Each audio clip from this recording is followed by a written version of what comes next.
دا خبر ابراهيم عليه السلام خپل پلار آزر ته وکړه. د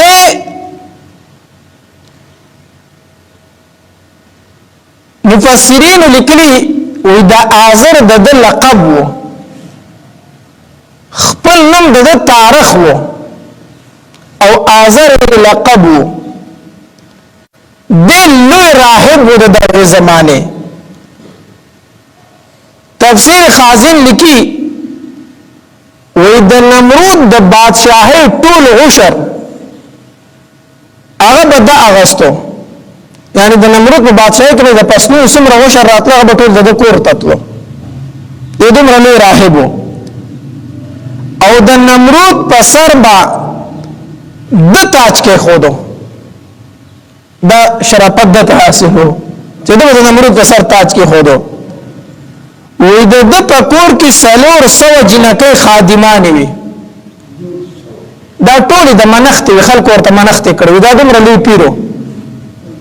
سلور سو جنکې د خلکو منخت باندې ورکړي، د پکور کې به خدمت کوي. الله تبارک وتعالى ابراهيم عليه السلام د پکور کې پیدا کړي، د دنه پیدا کړي. دا الله تبارک وتعالى قدرت ته وی نمرود ته کاهنان او ویلو چې په دې کال کې به یو ماشوم پیدا کېږي چې داغه د وجه نه بستا بادشاہي ختميږي. نمرود حکم وکړ ټول سړي د خزو جدا کړي. په دې کال کې سړي به د خزو سره نه ملاويږي چې پیدا کېږي. ځکه تاسو دا کال یاد کړئ، یو کال به سړي خزو جدا وساتم. الله ته چې څه منظور وي هغه کېږي. دا آزر په سکار باندې کور ته اولګو د نمرود، ځکه دا خدای د خواص نو کنه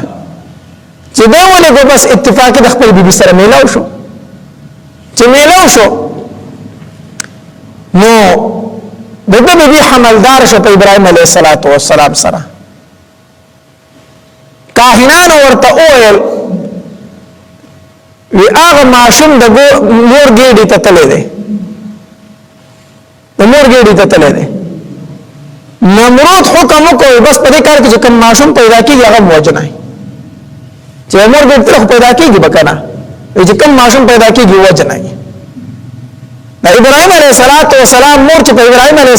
السلام باندې بیمار شو، دا د کور اوتله د یارینه اوتله یو چا خورګو هغه تلاړه او پاره کې ابراهيم عليه السلام موزيګا چې وای زګو داسې وکړه روغ کړه او هغه ته تیګه کې خدا ورته پاره کې واچو دنه د یارینه چې درانه پیرون دا نمرود قتل نکي. روزانه به د کور نه پغلا باندې یو ټیم وتاو د مړو خوا به ور کوله بیا به تن راتله. الله تبارک وتعالى ابراهيم عليه السلام نو یو په دې طریقه باندې یو ورځ د ابراهيم عليه السلام چې لګرانو شو پوه شو نو د مور نه تاسو کو زما رب څوک ته دی مور ته وای نو مور ورته وستا رب زما. ابراهيم عليه السلام دی مور ته وویلو وستا رب څوک ته؟ نو مور ورته وویل وستا پلار آزر زما رب دی. نو بیا ته ابراهيم عليه السلام زما پلار رب څوک ته؟ زما پلار رب څوک ته؟ ما مور پوه شو چې پوه شو کور ته رااله نو آزر ته وویلو وی د کوم بچی نه چیرې واغه بچی هم ستا دی، د کوم بچی نه چیرې واغه اخ بچی هم ستا دی پیدا شوی چې دی. نو الله تبارک وتعالى ابراهيم عليه السلام وزګو د هغه راهب پکور کې او الله تبارک وتعالى را لیکو نو به مشکلات ورته پلار نه جوړ شو. نو ای قالار کله چې فرمایي ابراهيم عليه السلام دی ابي پلار بلتا آزر تا اتتخذوا آیات نسی اسنامن بوتان آلیا په خدای سره انی اراکا کنز انتا وقومک قوم استافی ضلال مبین په گمراه ښکارا وکذالک دارنګ نوری ابراهیم او خدل دا ټول واقع لیکلي تفسیر زاد المسیر وکذالک دارنګ نوری ابراهیم او خدل من ابراهیم علیه السلام تا ملکوت السماوات عجائبات د اسمانونو والارض د زمکی تفسیر زاد المسیر لیکي وي الله تبارک وتعالى ورته واړه اسمانونه کوړو حتی درته پورې چې عرش د باری تعالی ولیدو واړه زمکه ورته الله تبارک وتعالى کوړو کړي ارسه ولیدل ملکوت السماوات عجائبات د اسمانونو والارض د زمکه وليكون د پارجش من الموقنين د یقین کوونکو فلما جن فسر کلا چې تیار شو علیه الليل پد باندې شپه رأى كوكبان ویلی دستوره قالا نو فرمایت ابراهيم علیہ الصلوۃ والسلام هاذا ربي آیا دا بزما ربي اگر دوی د بوتانو بندگی کولا دستورم بندگی کولا ابراهيم علیہ السلام ستوره وړو نو آیا دا بزما ربي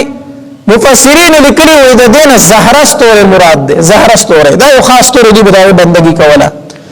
قال نو فرمای ابراهيم عليه السلام هاذا ربي آیا دا بزما ربي فلما افلا هر کله چې فنا شو قال نو فرمای ابراهيم عليه السلام لا احب الافلين زمیننکم د فنا کیدونکو سره ما څنګه رب دې پنا پر راځي چې پنا په چا راځي حادث وي او رب قدیم وي دا حادث دا څنګه ما رب کې دي شي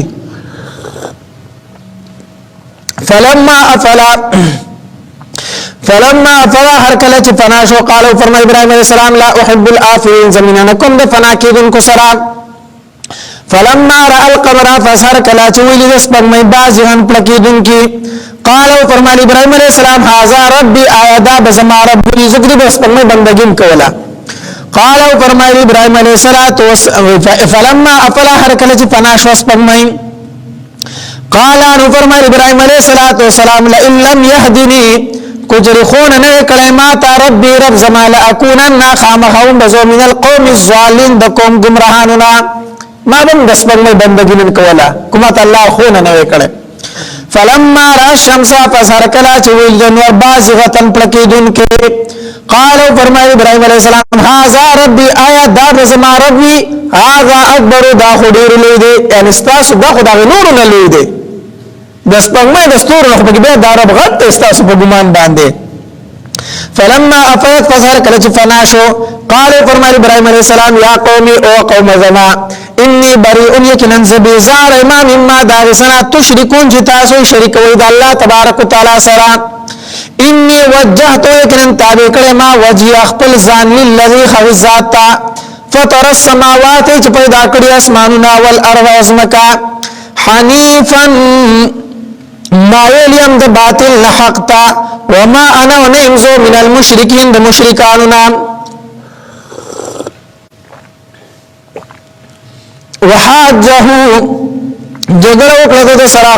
قوم ددو قال فرمایي ابراهيم عليه السلام اتحاجوني آیا جګړه کوي تاسو ما سره فی الله تبارک الدین د الله تبارک وتعالى کې وقد هدانا په تحقیق سره خونه کړی ماتا ولا اخاف زنهرجما دی ورته وی داسې مکه زمونږ د خدایان بتا تصدر ورسي بدری به در ورسي تا داسې مکه ابراهيم عليه السلام فرمای ولا اخاف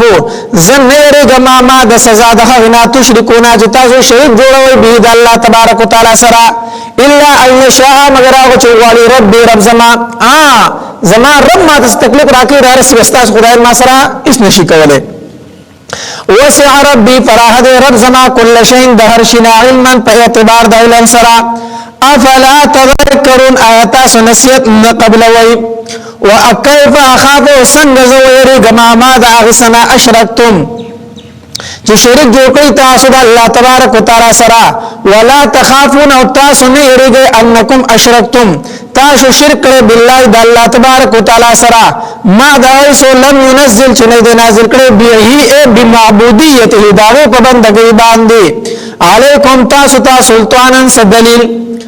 تاسو د الله سره شریکان جوړ کړی تاسو نه یریږئ زه ویریږم فأي الفريقين نكم يود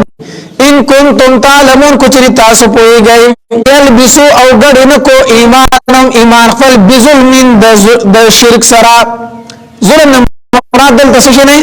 شرک تے زیدہ آیت نازل شو کنا چی الذین آمنوا ولم یلبسو ایمانا بظلم چی کم کسان خپل ایمان د ظلم سره گڑوٹ کرے ملے دا کسان چی دی په ہدایت تی صحابه کرام دا آیت ډیر ګران پرې وته او الله پاک پیغمبر په مونږ کې بداسه سوق چې دا غد الله سره چرته ډیر ظلم نه شوی چې بسوق په مونږ کې سنا سجاته خو د انسان نکېږي نو الله په ما په هدایت خو هغه سره دی چې هغه بالکل د ایمان سره ظلم نه ګډ کړي دا خو ډیر ګران شوړه نبی علیہ الصلوۃ والسلام ورته فرمایل ظلم نه مراد دلته شرک دی ای تاسو د لقمان حکیم هغه قول نه دی اورېدل چې ان الشرک لظلم عظیم نو شرک نه دلته ظلم نه مراد شرک ته تاسو د لقمان حکیم هغه قول نه دی اورېدل چې ان الشرک لظلم عظیم نو